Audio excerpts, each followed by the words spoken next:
So the fandom is going crazy, split between shipping Elain and Azriel or Gwyn and Azriel. And I just hope they got the right postage. Meanwhile, I'm looking forward to seeing how Sarah Maas plans to explore whether or not the Cauldron got it wrong with Lucien and Elain. Honestly, I see a lot of people shipping Elain and Azriel, and I think that's kind of ridiculous. Yeah, I agree. Like, Elain knows who her mate is. Why would Azriel want to get tied up with that? Well, it's, I mean, there's that. Like, there's that whole thing. But at the same time, like, they don't, there's nothing they can truly offer each other. Like, at a basic level. I disagree with that. Okay, let me try to rephrase. It seems that there are certain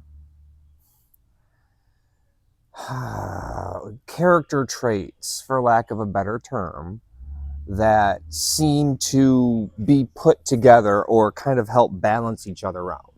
Like, I think that Gwyn would be good for Azriel because she is an obvious. I mean, and I think it's written to be very obvious, but she's a very obvious, like, light counterpart to his darkness. And Nesta specifically, like, teased Azriel about it, being like, once she has her sight on something, you're the new ribbon, Azriel. Yeah, and to kind of, you know, as an example, like when you look at Nesta, because you mentioned Nesta and Cassian, like, you know, Cassian is used to people. He's Cassian. He's used to being treated like Cassian, and a big thing that Nesta brought to the table was that she just didn't give a shit. She's like, I don't care what your rank here is. Like, that doesn't concern me. And I think that her bringing that into his world, while he also brought the structure of being Cassian to her world, like, She doesn't like other cats.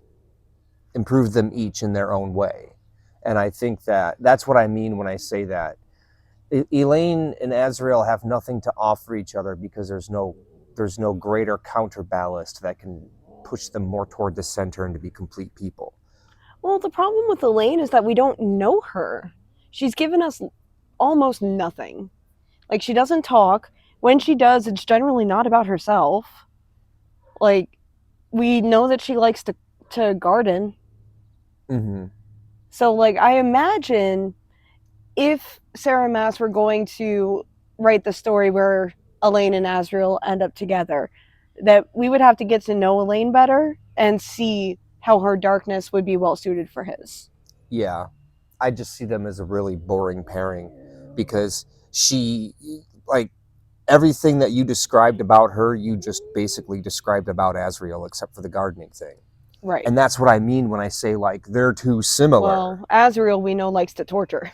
Well, yeah, I mean, that aside, but, like, them writing them together as a pairing would be boring to read because, like, not that each individual character, well, I think Elain's boring, but because there's really nothing about her, but not because each individual character is boring, just because together they wouldn't do anything. Yeah. Azriel would sit there and watch her, and she would sit there and either garden or read or not talk. And that's, you know, unless they're fighting something or banging something, that's kind of not what we're here for. So. Right. Whereas Gwyn is going to get him to actually open up. Yeah. And yeah. Gwyn's not going to take his shit. And she doesn't even have to explain her trauma to him because he's the one who actually found her. And I also believe that he's going to be able to kind of bring her out of her shell as being like the repressed book nun. Hold on, you gotta. Sorry, I lost my train of thought there. It's okay. I had said that Azriel was the one who found her, so she doesn't even need to explain the trauma. Yeah, and I was saying because of that, he's going to be able to bring her out of her shell as this cloistered book nun. Because right now she's, yeah. I would argue that's actually what Nesta and or Emery is doing. In a way, yes. I believe they're laying the groundwork for it. They're getting her used to the idea that these things aren't inherently sinister by their nature.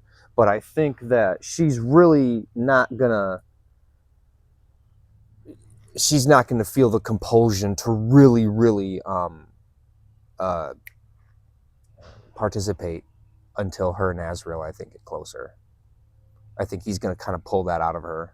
But I feel like Gwyn opened up during the Blood Rite and started really coming out of her shell and embracing the whole, like, I need to get out of the library and live my life thing. Yes, but I would argue that that is survival. That was a whole survival thing. And once she got out of the Blood Rite and back into where, you know, back into the library, then she did open up a little bit, but a lot of that I think cloistered back up because she felt safe again and didn't have to have that survival mechanism anymore. Maybe. I guess I'll keep a weathered eye out for that part of the reread because I haven't gotten to that part of my reread yet. Okay. Like, I'm still Highburn is like now in the Spring Court. Right. So I gotcha. I got a ways before I get to the Valkyries, but yeah, okay, no problem. I just that's my take on it. That was my read. Listen. So Lucien and Elain, as, you know, mated pair, like, I'm excited to see what happens when one person is resisting the mating bond. Like, I like that we get to play with that dynamic. Yeah.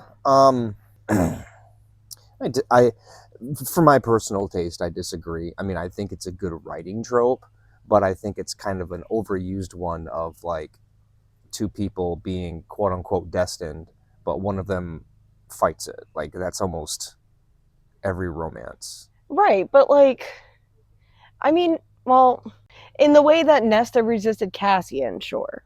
But, like, in the way that Rhys's parents hated each other. Like, I am kind of interested to see that side. I see. You want to see that dynamic. Yeah. Like, let Sarah Maas play with the dynamics of the mating bond. No, I get it. Like I said, I think it's a good thing to explore, but for my personal taste, I just find stuff like that very frustrating. But then again... But see, I should have clarified. I would like to see Elain, because she's genuinely going through her shit right now. Like, everything with Grayson, everything with the Cauldron, you know, Nesta and Feyre are going through their shit, and, you know, we don't even know how Elain feels yet. So we need to get into all that. And then she's given Lucien as a mate when she doesn't know what a mate is, first off. Second off, she just became Fae. What do you mean she's bound to someone? Like, and then as she opens up in time and gets to know him, she'll come around to him. So that, like, they can be friends first and then lovers. Right. But then, like, when you have something like the mating bond in play, there is no natural progression of a relationship. It's gone. Because, like, there's always something, there's always an imperative there to make this work. Or, if you can't make it work, something there to embitter you about it. Which, getting ahead of comments, I'm just going to say Rhys and Feyre did have that whole journey, but Feyre was not aware of the mating bond. Yeah. So, and I think getting ahead of that. And during that, like, that was probably the most natural progression. Well, her and Nesta both are going to probably be the more natural progressions of a relationship. Nesta and Cassian specifically, because, you know, while Cassian always suspected, he was always kind of, like, resistant to the idea, just because, or not always, but at first resistant to it for its ridiculousness. The mating bond? Yeah. Okay. So they had a chance to kind of grow together somewhat naturally, like him being, in all intents and purposes, her jailer. There's nothing natural about that, but, you know. Well, there's also that fun dynamic of my mate is the sister of my best friend's mate. Yeah.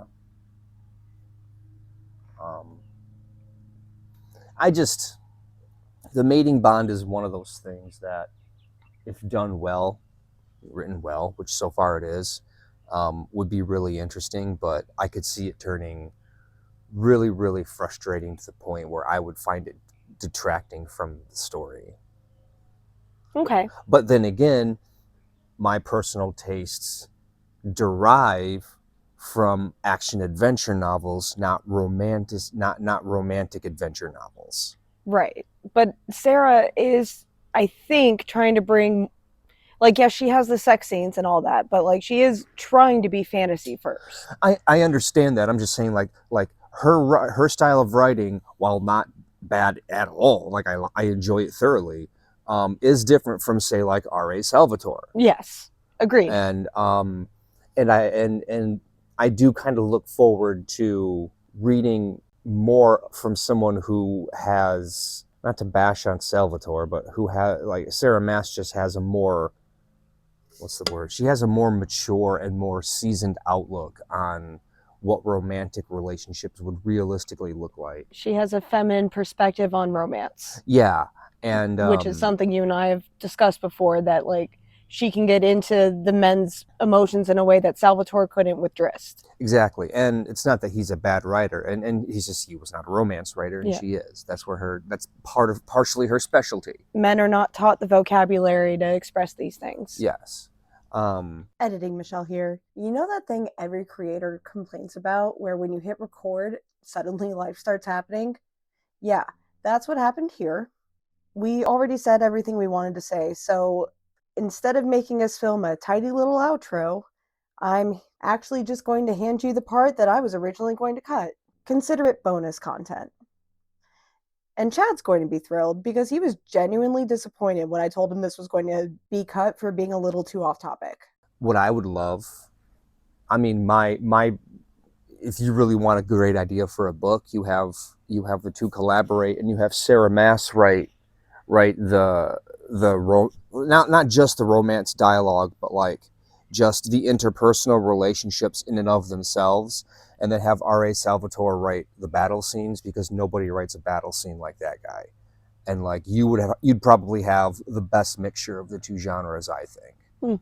But that's a digression. I apologize. Oh, that's okay. It's all good. I'd like to see the two of them collab on a show together, like bringing either one of their keys to TV.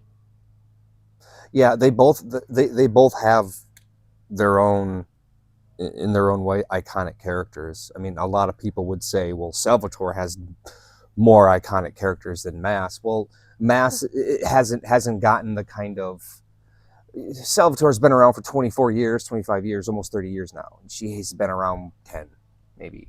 Yeah. So like she just doesn't have, the saturation, but it doesn't mean that she isn't going to get there. I think she's been around more than 10 years, but you would know better than I would. Also, Salvatore hitched his wagon to Dungeons and Dragons early. Yes, and she has not hitched her wagon to anything. Yeah. So it's yeah. Anyway, the two of them would make a good creative genius partnership. I think they would write a fantastic novel together. I say all that to say that. Oh, this isn't going in. Oh. If it is, it might be a members exclusive thing, but like the Elain people aren't going to want to hear about it. Well, those are our thoughts on the various ship options for Elain, Lucien, Azriel, and Gwyn. Let us know what you think in the comments, and I look forward to the debate.